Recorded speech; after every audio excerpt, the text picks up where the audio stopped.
প্রবল দুর্যোগে বিপর্যস্ত পরিস্থিতি উত্তরবঙ্গে। দার্জিলিংয়ের পরিস্থিতি ভয়াবহ। ধসের জেরে হুড়মুড়িয়ে ভাঙছে সেতু, পাহাড়ে বাড়ছে মৃতের সংখ্যা। একাধিক রাস্তায় ধস নেমে কার্যত যোগাযোগ ব্যবস্থা বিচ্ছিন্ন হয়েছে। সিকিম এবং কালিম্পংয়ে যোগাযোগ ব্যবস্থা সম্পূর্ণ বিচ্ছিন্ন। আটকে বহু পর্যটক, চলছে উদ্ধার কাজ। টানা বৃষ্টিতে উত্তরবঙ্গের সমস্ত নদীর জলস্তর বাড়ছে। উত্তরাখণ্ড এবং হিমাচলের পর উত্তরবঙ্গ কেন দিন দিন দুর্যোগ বাড়ছে? পর্যটকদের সাহায্যে দার্জিলিং পুলিশের কন্ট্রোল রুম খুলে দেওয়া হয়েছে। আটকে পড়া পর্যটকদের সাহায্যের জন্য কন্ট্রোল রুমের নম্বরও দেওয়া হয়েছে। পর্যটন কেন্দ্র যেমন টাইগার হিল, রক গার্ডেন আপাতত বন্ধ রাখা হয়েছে। টয় ট্রেন যে পরিষেবা, সেই পরিষেবাও কিন্তু স্থগিত রাখা হয়েছে। আবহাওয়া দফতর জানিয়েছে বৃষ্টি চলবে 7ই অক্টোবর পর্যন্ত।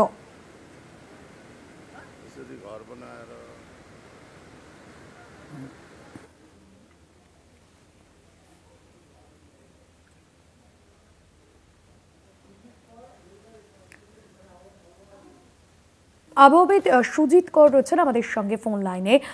সুজিত বাবু, যে পরিস্থিতি উত্তরবঙ্গে তৈরি হয়েছে এবং এই যে উত্তরবঙ্গে কেন দিন দিন দুর্যোগ বাড়ছে, এই বিষয়ে আপনার কাছে জানতে চাই, এবং পাশাপাশি আগামী কয়েকদিনে পরিস্থিতি কোন জায়গায় যেতে পারে, আবহাওয়ার এখনো পর্যন্ত কি পূর্বাভাস রয়েছে?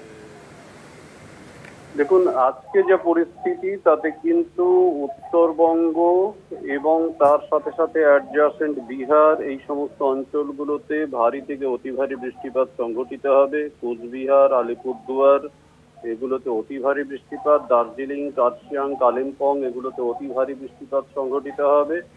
এছাড়া যেটা গুরুত্বপূর্ণ বিষয় সেটা হচ্ছে যে উত্তর দিনাজপুর এবং দক্ষিণ দিনাজপুরেও ভারী বৃষ্টিপাতের একটা সম্ভাবনা দেখা যাচ্ছে। বাকি জেলাগুলোতে বিচ্ছিন্নভাবে হালকা বৃষ্টিপাতের একটা প্রবাবিলিটি দেখা যাচ্ছে।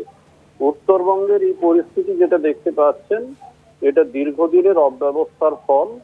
আনওয়াইজ গ্রোথ এবং ডেভেলপমেন্ট, উত্তরবঙ্গকে নিয়ে বাস্তবিক ক্ষেত্রে কোনো উন্নয়ন পরিকল্পনা গৃহীত হয়নি এবং দীর্ঘদিনের অব্যবস্থার প্রভাবেই আলটিমেটলি উত্তরবঙ্গে এই অবস্থাটা চলছে।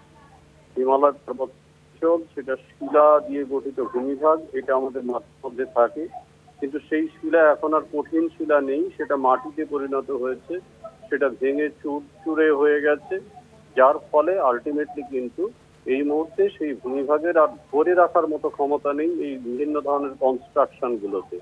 তাছাড়া পরবর্তী সময়ে বিভিন্ন ক্ষেত্রে রাস্তাঘাট ইত্যাদি নির্মাণ, যার ফলে প্রচুর পরিমাণে ভাইব্রেশন তৈরি হয় সারফেসে, এবং তার প্রভাবে আলটিমেটলি কিন্তু এই বিষয়গুলো ধীরে ধীরে সারফেস দুর্বল হয়ে যাচ্ছে, এবং ভূমিভাগ দুর্বল হলে ন্যাচারালি তার ধরে রাখার ক্ষমতা থাকে না, যে কারণে আলটিমেটলি বিষয়গুলো ঘটছে।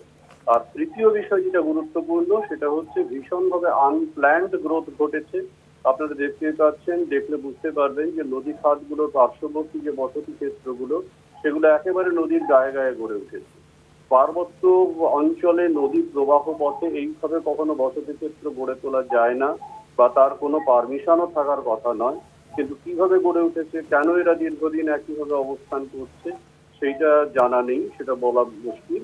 কিন্তু যেটা বিষয় সেটা হচ্ছে দীর্ঘদিন এই জায়গাটায় কোনো নজর দেওয়া হয়নি, কোনো মনিটরিং হয়নি, সারফেস সেই কারণের জন্য দুর্বল হচ্ছে। ধন্যবাদ জানাবো আপনাকে। আবহাওয়াবিদ সুজিত কর ছিলেন আমাদের সঙ্গে ফোন লাইনে। ধসের জেরে হুড়মুড়িয়ে ভাঙছে সেতু এবং এখনো পর্যন্ত পরিস্থিতি যথেষ্ট ভয়াবহ।